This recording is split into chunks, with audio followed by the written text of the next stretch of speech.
So today we're going to be taking a look at Amy AI, which is a older iPhone app that was kind of pitched as this modern AI. We'll get into some of the technology that powered it, but I thought it was fun because it was an old app that I definitely remember using a lot, just for fun, not for anything of substance. As this AI app is obviously nothing like any of the LLMs that we interact with today, but it is kind of a fun like look back at app development and sort of the apps that were being released at that time for the iPhone. And yeah, so as you see now, it's kind of loading it, and now we get right to sort of a chat history, and we can start asking it some questions. Things like, what is the diameter of the sun?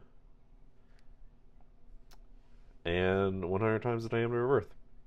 It seems a little abstract. I was expecting more of a like exact diameter, but again, like this is a very simple thing. It runs completely on device. There's no internet connectivity to this iPhone 4S, but it does do kind of basic stuff like that. However, if you jump to things like create or write a poem, let me let that kind of go. It kind of outputs this little poem, and then if we ask it again to write a poem or write a poem, it just outputs sort of the same thing. Even though, man, it's been a while since I've used one of these older iPhones, and man, the smaller screen and the smaller keyboard definitely is difficult to type on. But say we change the question to write a poem about Earth.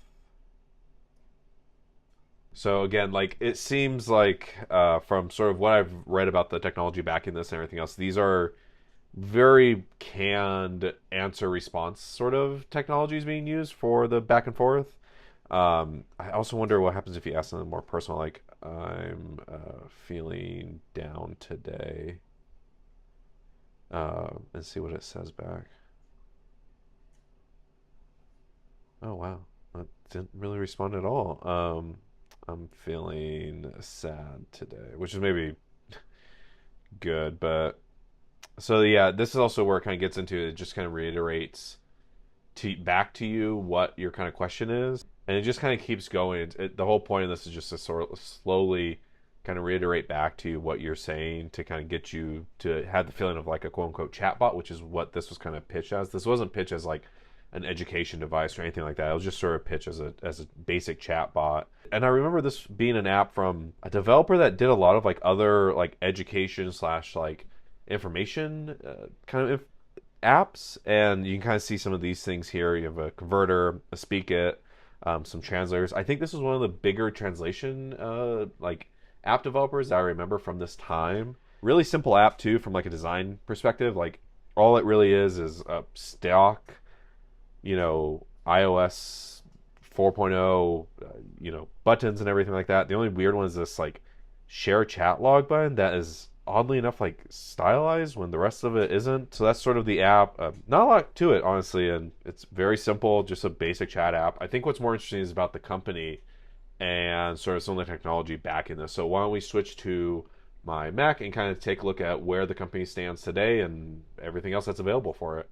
Okay, so now we're back at my Mac, and we're going to take a look at the developer of Amy AI, which was Future Apps. And oddly enough, their website is still available today. All of the CSS and a lot of these images are all broken, but the general site's still there, including like careers that were posted back in 2012, including part-time position located at New York, New York, future application. Yeah. So really interesting to kind of see this like frozen in time version of a pretty well-known app developer at the time, and sort of how it was just straight abandoned. It's almost like an abandoned building where this company was there one day, sometime in 2012 it seems like, and then the next day they were just completely gone. But if we go into the Wayback Machine, this is their site as it stood in 2012. It looks like.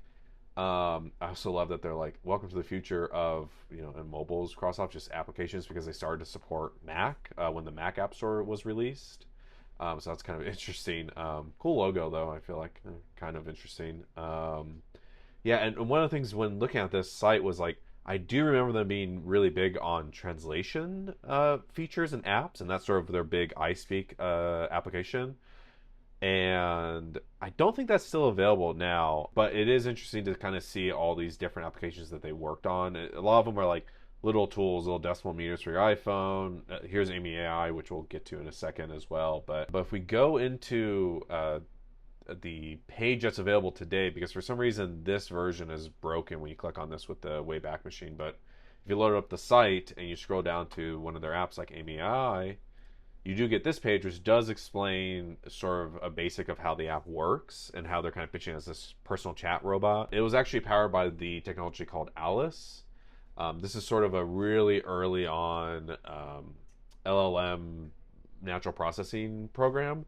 It was actually written all the way early as 2000, or I'm sorry, 1995. It's just sort of this new kind of application that kind of converses with you in a friendly kind of tone.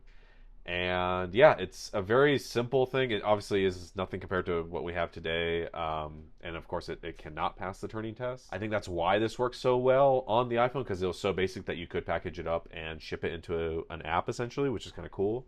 I also thought it was interesting because I remember the device that we were just looking at was an iPhone 4S, which is like one of the last devices that probably supported this app. But you can kind of see this little notation down here talking about how long it takes to actually like load the quote unquote brain up of the model. It can take anywhere up to 2 minutes. Obviously on the 4S it's a little bit less. It seems like only like a couple seconds, honestly. But I did think this whole like little thing here while you're waiting, just remember it took over 15 minutes to load Amy's brain on the iPhone when development began. So obviously a lot of like improvements, probably cutting some languages off early on. Obviously they went on to kind of support more, which makes sense with the other services they offered. So just kind of interesting to see this developer that's really well known that is just kind of gone. And oddly enough, though, their whole website's still available. So yeah, so that's kind of taking a look at Amy AI on the original iPhone as sort of a Coco Archives kind of video. Thanks for watching, and we'll see you in the next video.